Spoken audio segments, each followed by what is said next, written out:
योगेंद्र यादव के बारे में आप सभी जानते हैं कि वो एक चुनावी विश्लेषक हैं, राजनीति की जानकारी रखते हैं और उसके साथ साथ समाज और संस्कृति के बारे में भी लगातार वो अपने बयानबाजी करते रहते हैं।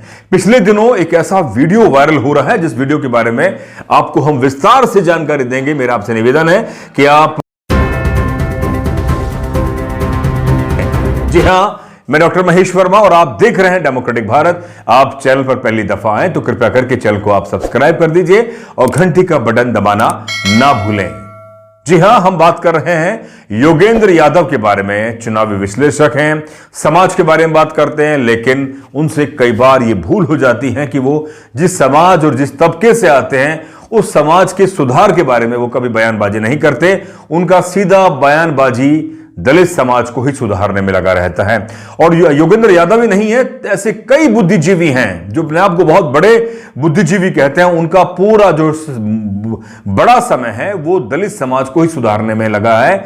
उनका खुद का समाज उस मुद्दे पर क्या सोचता है वो सब जानते हैं, लेकिन वो कभी भी उनके मुख से अपने समाज को या अपने जैसे समाज को उनको सुधारने में उन्हें आज तक भी कोई बयानबाजी नहीं करी और अंततः हुआ वो सिर्फ दलितों को ही सुधारने में लगे हैं। जी हां, और यही बात नागावार गुजरी महाराष्ट्र के अकोला में। जी हां, महाराष्ट्र के अकोला में उन्होंने जब आरक्षण में उपवर्गीकरण के मुद्दे पर बयानबाजी करी तो वहां पर उपस्थित लोगों ने जो सभा थी उनको रास नहीं आया। उन्होंने जिस तरह से योगेंद्र यादव को भगाया है वहां से, और ये कहे से कि उनके साथ मारपीट की गई है और एक बहुत उनके साथ और भी ज्यादा हाथापाई की गई और बड़ी घटना हो सकती थी। वो तो शुक्र है कि वहां पर सुरक्षाकर्मी मौजूद थे, पुलिस थी और उन्हें बड़ी सुरक्षा के कवच बनाकर वहां से निकाला गया।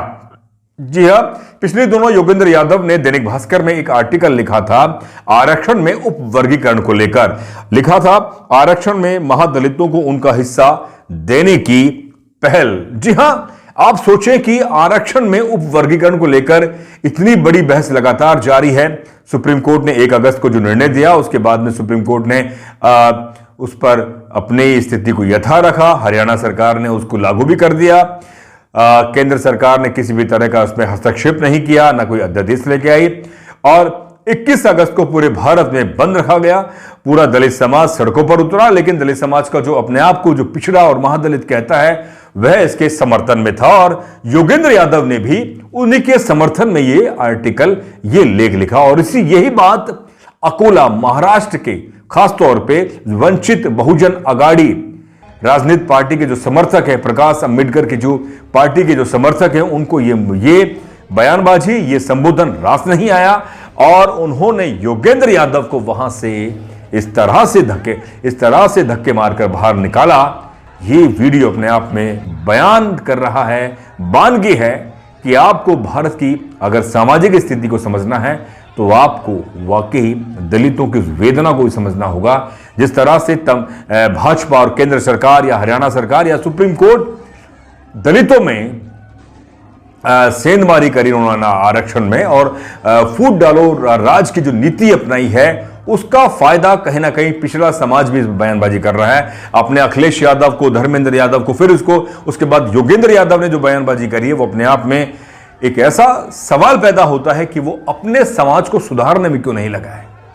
कई बार देखा जाता है कि उनके समाज के लोग भी दलितों के साथ बड़ा अत्याचार करते हैं, लेकिन उनकी तरफ से कोई वैसी बयानबाजी नहीं आती और वो एक तरफ चाहते हैं कि दलित और पिछड़ा मिलकर राजनीति का ऐसा समीकरण बनाया और जिसको कहते हैं कि बहुजन राजनीति का गठबंधन। लेकिन जमीन पर कितना हकीकत हो पाता है उस पर एक बड़ा सवाल है। योगेंद्र यादव को जिस तरह से वहां से धक्के मारकर भगाया गया है वो निशाना बना रहे थे दलितों के उस बड़े तबके को, भारत के, जो इस पूरे आरक्षण में उपवर्गीकरण का बड़े स्तर पर विरोध करता और खासतौर पे महाराष्ट्र में प्रकाश अंबेडकर जो बाबा साहब के पोते हैं, उन्होंने वंचित बहुजन अगाड़ी जो राजनीतिक पार्टी है वो इस पूरे मुद्दे का यानी कि वर्गीकरण, आरक्षण में जो उपवर्गीकरण का विरोध करते हैं। अगर उनकी धरती पर उनके जो कह सकते हैं कि उनके समर्थकों के बीच में अगर ऐसी बात कोई बोलेगा तो वो कैसे वहां से बचकर निकल पाएगा। देखिए वो लिखते हैं, मैं एक चंद लाइन आपको पढ़ के सुनाता हूं। उन्होंने लिखा कि आरक्षण के उनके अपने हिस्से में बंटवारे की बात सुनकर वह चिंतित हैं और उसकी चिंता बनी रहे, उसका इंतजाम करने के लिए नेता तैयार खड़े हैं। कोई उन्हें नहीं बता रहा कि आपका कोटा नहीं छीना जा रहा।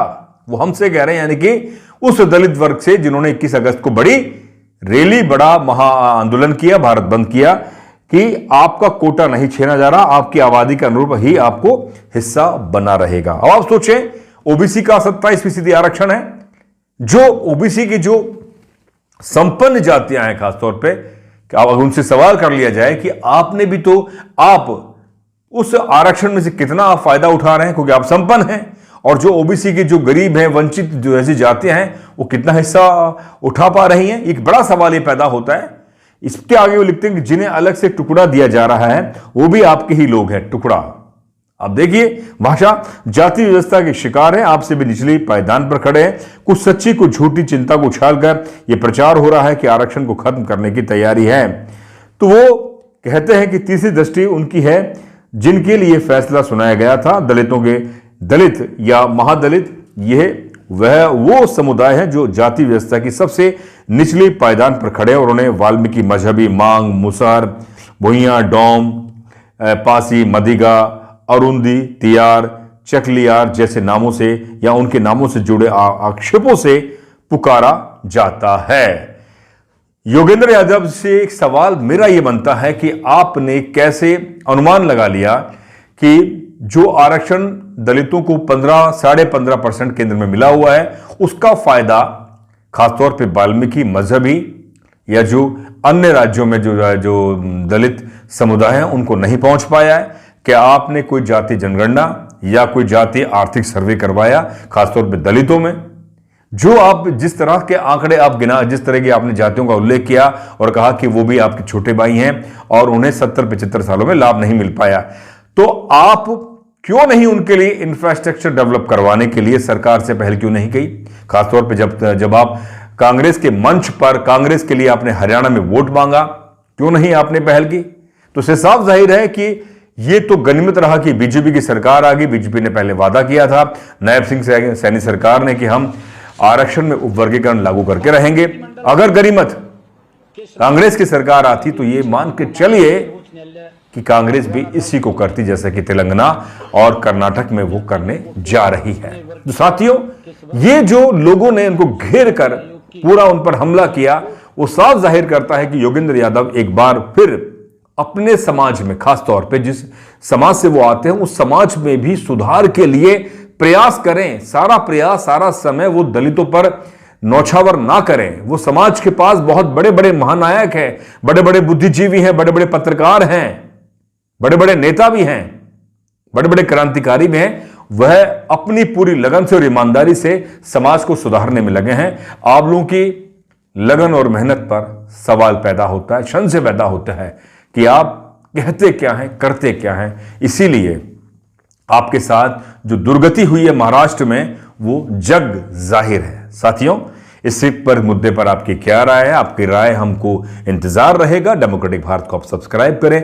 आर्थिक मदद आप डेमोक्रेटिक भारत को करते हैं तो हम और मेहनत करके और संसाधन जुटाकर अच्छी पत्रकारिता करने का प्रयास करेंगे। देश दुनिया की तमाम खबरों और व्यूज जो हैं आप तक पहुंचाते रहेंगे। दीजिए इजाजत। शुक्रिया। जय भीम, जय भारत, जय